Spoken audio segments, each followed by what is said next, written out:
merinding banget, masya Allah. Astagfirullahaladzim. Anak saya nangis gitu kan, nangis langsung kaget nangisnya itu. Nah ternyata di belakang tuh ada yang ngikut gitu, jadi ngebonceng. Tahu saya datang ya kan, saking senengnya biasa dia gendong ya kan, langsung lompat gendong. Itu ada ular katanya di kasur katanya.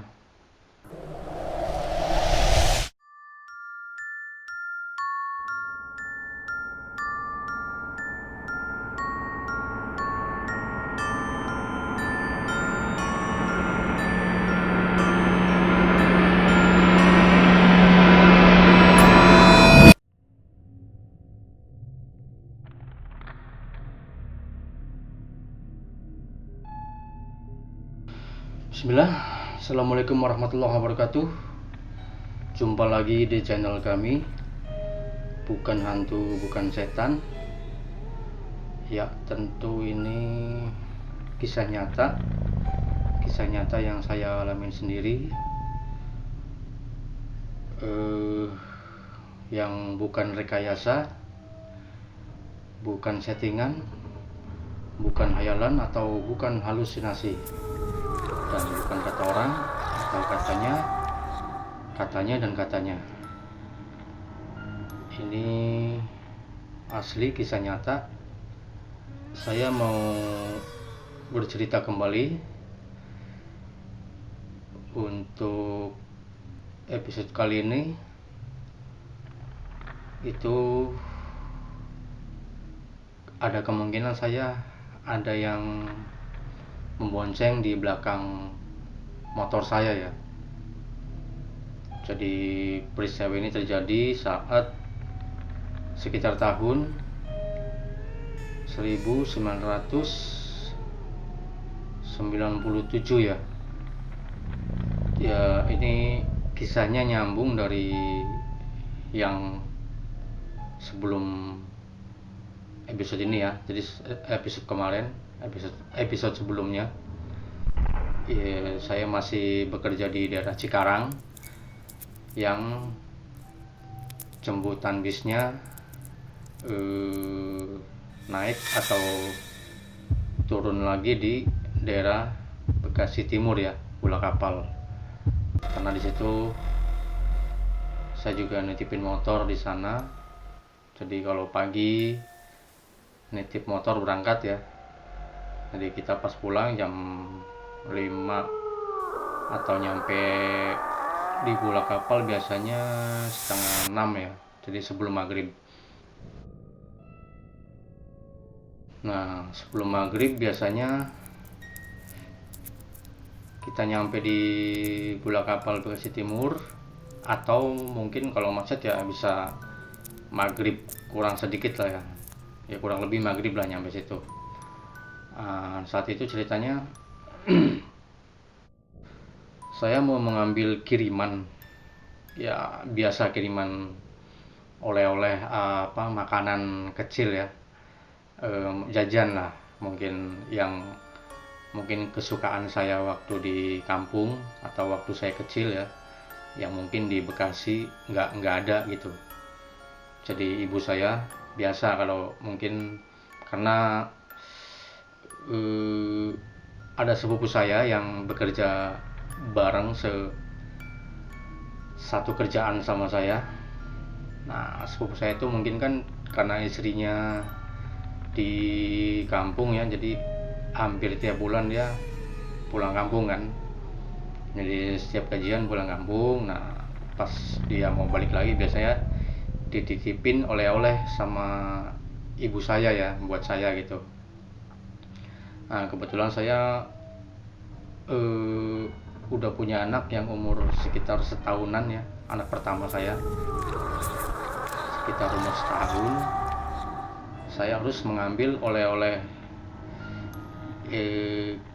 yang dari ibu saya gitu kan, yang dititipin ke sepupu saya itu. Tetapi masalahnya ini yang jadi masalah, sepupu saya itu ngontrak di daerah ya masih Bekasi Timur, Bola Kapal itu, harus nyebrang kereta dan aksesnya yang paling dekat adalah nyebrang kereta ke arah utara ya.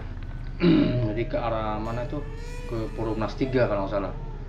Jadi harus nyebrang ke situ karena emang arah kontrakannya kalau naik motor harus ke situ. Mungkin kalau mau muter harus ke Purwomenas 3 katanya, cuman saya nggak tahu jalannya. Jadi yang saya tahu itu harus di pinggir rel, nggak jauh dari rel lah, paling 50 meter dari rel ke arah Purwomenas 3 itu bisa lewat situ ke gang kecil, jadi lewat belakang rumahnya juga nggak banyak di situ ya, baru masuk tuh gang setapak lah. Jadi cuman motor atau mobil bisa, kalau nggak salah sih cuman motor aja emang setapak, jadi orang jalan atau naik motor bisa gitu. Jadi palingan naik motor ya, yang saya tahu aksesnya ke situ gitu. Cuman masalahnya ini akses ke situ tuh harus melewati kuburan. Nah, kuburan massal yang sebetulnya nggak banyak kuburannya, tapi ya saya harus melewati jalan itu gitu. Nah, kalau saya harus memutar ke Purwomenas 3, saya juga nggak tahu. Karena yang saya tahu aksesnya ke situ gitu. Jadi ya mau nggak mau, pas saya ke situ maghrib ya kan, pas maghrib dan lewat kuburan itu aksesnya gitu. Jadi ya emang sangat dekat, cuman sekitar 100 meter lah kalau dari jalan raya itu ke kontrakan ponakan saya, sepupu saya itu. Jadi nggak jauh, cuman ya masalahnya itu karena lewat kuburannya itu gitu kan. Nah, saya tuh kok riskan gitu kayaknya, gimana gitu ya, bukan takut tapi ya perasaan yang enak aja gitu. Dan ternyata bener, karena perasaan awal saya udah nggak enak, bener aja setelah saya sepulangnya saya juga nggak lama, cuman datang ke kontrakan sepupu saya yang ngambil kiriman yang dititipin dari ibu saya. Setelah itu ya udah, saya bergegas pulang gitu. Jadi sholat maghrib biasa saya bisa di rumah gitu kan, dalam setengah jam bisa nyampe di rumah. Jadi ya udah, cuman ngambil langsung pulang gitu kan. Ya otomatis saya pulangnya lewat situ lagi, karena yang saya tahu ya jalannya lewat kuburan itu gitu. Ya memang saya harus lewat situ lagi gitu kan, walaupun ya emang setelah maghrib itu nggak ada orang yang lewat situ ya, karena emang suasana juga gelap dan nggak ada penerangan sama sekali. Jadi ya mau nggak mau, tapi ya mau nggak mau harus lewat jalan itu. Ya udah, kita bismillah aja, semoga nggak ada apa-apa gitu kan. Cuman perasaan saya nggak enak. Nah ternyata di belakang tuh ada yang ngikut gitu, jadi ngebonceng. Mungkin ngebonceng ya kalau kita bisa lihat, tapi ya nggak berasa, saya nggak berasa nggak berasa ada yang bonceng kalau saat ini ya, saat itu nggak ada yang berasa. Taunya ya saya ya udahlah, bismillah aja, semoga nggak ada apa-apa. Ya udah, kita jalan dan akhirnya ya udah, kita lepas dari jalan itu. Seperti biasa kita akhirnya nyampe rumah 6:30 ya, jadi masih bisa maghriban di rumah. Nah saat itu ya saya udah positif thinking aja gitu, jadi ya udahlah, insya Allah nggak ada apa-apa gitu. Tapi walhasil sesampainya nyampe di rumah, biasa kalau saya pulang sore itu anak saya seneng ya, karena anak saya kan biasa mungkin pulangnya malam gitu kan, setelah anak saya tidur atau besok paginya gitu kan. Jadi mungkin anak saya nungguin saya pulang, kok nggak pulang-pulang gitu kan, sampai ketiduran, sampai besok pagi baru bisa ngeliat saya lagi tidur gitu kan. Udah pulang tapi saya masih tidur atau mau berangkat lagi gitu kan. Nah jadi pas saat itu kerjaan lagi normal, nggak begitu banyak nggak begitu, lagi nggak lembur lah intinya. Jadi masih normal, jadi jam jam 5 pulang dari Cikarang, jam 6 nyampe Bola Kapal, setengah 7 nyampe rumah saya di daerah Kranji.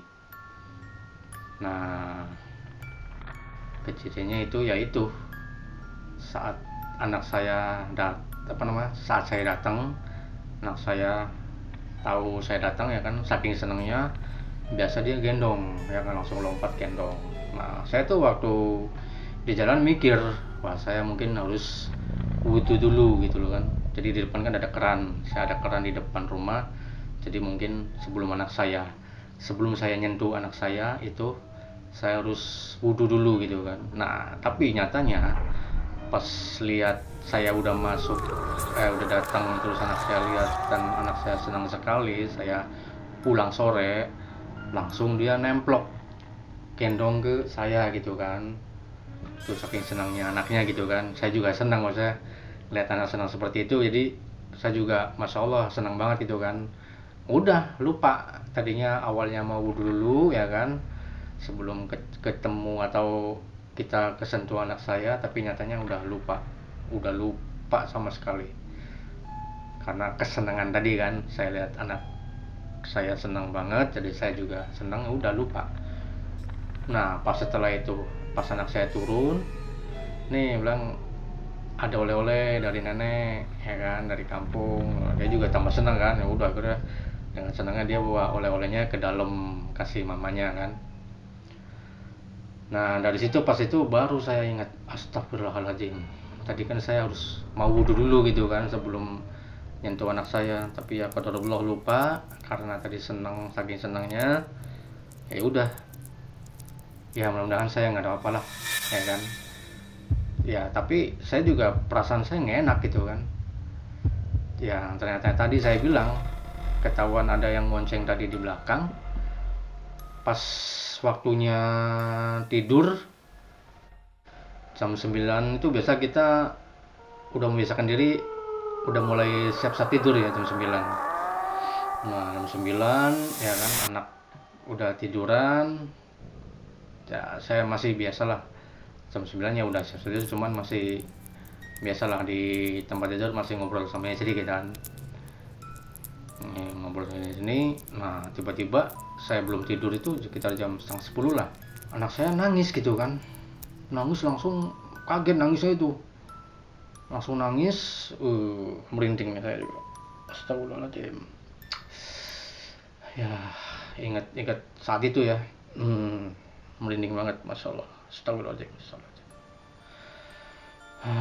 Jadi anak saya kaget, nangis, teriak-teriak. Udah kan saya gendong sambil nangis gitu kan. Kenapa katanya ya kan. Saya bilang kenapa, ya istri saya juga kaget kan. Jadi anak saat itu ya anak sekitar 1 tahunan, itu anak pertama sekitar 1 tahun lah, udah bisa ngomong. Jadi kalau kita tanya tahu itu kan kenapa. Dia bilang itu ada ular katanya di kasur katanya. Ular, udah kan sama nyalain lampu ya kan. Iya, kalau kita lihat ya, istri saya lihat sama saya yang nggak ada apa-apa gitu kan. Tapi udah merinding nih saya. Astagfirullahaladzim. Jadi kami berdua yang lihat di kasur anak saya tuh nggak apa-apa gitu, nggak ada apa-apa gitu kan. Setelah nyalain lampu ya kan, nggak ada apa-apa. Jadi anak saya nangis nggak mau ngeliat gitu, cuma nunjuk doang itu di kasur katanya ada ular gede banget katanya. Saya juga ngebayangin ada ular gede gitu kan. Ya mungkin kalau kita anak kecil seumur segitu ya mungkin ngelihat ular kayak gitu ya, apalagi gede gitu kan, ya pasti nakutin gitu kan. Ya gitu, jadi udah akhirnya kan ya udah tidur sini aja ya kan, tidur digendong. Udah kan dia juga karena ngantuk ya, emang udah waktunya tidur dan udah biasa jam segitu tidur gitu kan. Tapi hampir tiap setengah jam lah dia kaget lagi katanya. Dia bilang ularnya nyamperin gitu kata dia. Ya kan udah akhirnya nyamperin, itu dalam masih digendong gitu kan. Bangun lagi, Ya pas lama ya kan, mungkin bisa lama tuh 1 jam, ya udah kan, karena saya juga udah ngantuk, udah malam kan, saya juga capek karena udah tambah malam ya, tapi saya harus ngendong mulu, anak saya nangis supaya bisa tidur anak saya. Udah kan, kita gendong sambil ngantuk-ngantuk gitu kan, ya udah pasti ya kayaknya udah, dia juga udah kayaknya udah enak tidur, ya udah saya tidurin ya kan. Tidurin pas sudah nyampe kasur, itu juga di kasur samping isi saya, jadi nggak, bukan kasurnya dia, taruh situ. Tapi dia juga seperti nggak mau turun gitu loh. Bukan, ini di kasur mama, bukan kasur kamu. Nggak mau katanya, nggak mau tidur di kasur katanya. Ntar ada ular lagi, dia bilang. Ya udah, akhirnya saya gendong ya kan, ngantuk-ngantuk. Ya itu seperti itu terus gitu loh. Jadi saya semalaman tuh nggak, ya tidur di ini aja, di apa ya, sambil berdiri sambil gendong-gendong anak gitu kan. Yang itu udah begitu aja udah. Ya udah, saya juga sama lemes ya kan, aduh ini sampai kapan nih kan, ditidurin ke bawah nggak mau, ini sama mama, dia bilang sama mama nggak mau katanya, nggak mau, udah kencang pegangan, nggak mau turun tidur di kasur gitu kan. Ya udah, mau nggak mau ya udah, akhirnya karena capek ya udah, saya juga tidur, duduk, maksudnya duduk sambil tidur, yang penting goyang-goyang ya kan, biar dia ngerasain, yang penting udah di pelukan saya kan gitu. Ya udah akhirnya begitu mau ya kan, tapi dia juga mungkin setengah jam minta bangun lagi kan, nangis lagi ya kan. Ya udah, pokoknya tiap bangun tuh, hampir setiap bangun tuh nangis gitu kan. Dia bilang ulurnya masih ada, gede banget kata dia. Jadi mungkin dia ngelirik-ngelirik lagi ke kasurnya dia, dan masih ada, dia bilang. Udah, walhasil ya sampai ketemu subuh, ya udah saya cuman akhirnya saya sholat subuh dulu ya kan, dan dia juga digendong istri ke depan, ya dengan nangis mulu ya kan. Akhirnya ya udah, saya gendong lagi setelah subuh, masih nangis. Ya udah, tidur lagi tuh, tidurnya merem lagi, ntar bangun lagi kaget lagi katanya, ularnya ngikutin katanya. Jadi kita ke depan pun katanya dia turun katanya, ularnya ngikutin, ngeliatin dia mulu, dia bilang kan, makanya dia takut banget kan gitu. Sampai pagi itu masih seperti itu gitu, jadi suruh makan pun nggak mau, maunya gendong mulu gitu kan. Ya udah, mau nggak mau kita, kebetulan yang tetangga kemarin di depan rumah, dia tahu kan, wah ini kayaknya ada yang nempelin katanya, bapaknya kemarin mungkin ada semalam ada yang ngikut atau gimana gitu kan. Iya bu, kemarin saya bilang, kemarin di sana lewat kuburan Bulak Kapal. Wah ya itu mungkin kata dia. Ya udah, coba kita ke mana, apa namanya, ada tukang urut katanya, mungkin barangkali bisa. Ya kebetulan tukang urut itu ya dari istri langganan, maksudnya yang langganan istri kan, itu sedari waktu anak saya masih di perut pun diurut sama dia gitu kan. Suka kalau lagi sungsang gitu kan, jadi balikin biar nanti lahirnya enggak sungsang gitu. Jadi gitu, jadi coba ke itu ibu itu katanya ya udah, kita coba ke sana pakai 2 motor kan. Jadi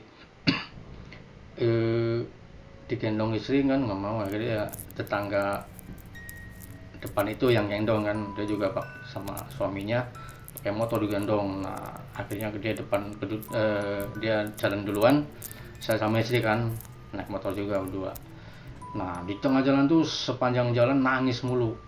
Dia bilang ularnya ngikutin, dia bilang kenapa, udah nggak ada katanya, kita udah jalan keluar, itu ularnya, aduh merinding jadinya. Astagfirullah katanya, ularnya ngikutin lari katanya. No ya kan, dia yang dia lihat tuh ular, dia bilang ularnya gede banget. Pas sampai tukang urut, dia bilang wah kenapa itu, kata dia, ada yang ngikutin ya neng, kata dia. Ya udah, sini katanya. Tuh dia datang katanya, yang ngikutinnya, makanya katanya nangis mulu ya. Iya bu, saya bilang ini dari malam saya gendong dia tidur, saya nggak tidur nih jadinya, tidur. Aduh, dia juga nggak bisa tidur, jadi ya semua nggak bisa tidur, saya bilang, apalagi saya harus gendong dia mulu. Ya udah katanya, udah kan ibaratnya dibacain doa sama dia kan diurut-urut ya kan, alhamdulillah bisa hilang gitu kan. Jadi alhamdulillah udah langsung tidur tuh diurut, jadi langsung hilang. Udah nih katanya bapaknya, semalam lewat mana emang katanya. Udah kan saya ceritain seperti itu. Wah ya ide itu katanya, mungkin ada yang ngebonceng pak, ada yang iseng katanya ngebonceng. Jadi nyampe rumah ya udah anaknya nempel di anaknya kata dia gitu. Waduh iya bu, saya bilang saya juga dari awal semalam tuh udah ngerasa udah gak enak gitu kan lewat kuburan itu tuh.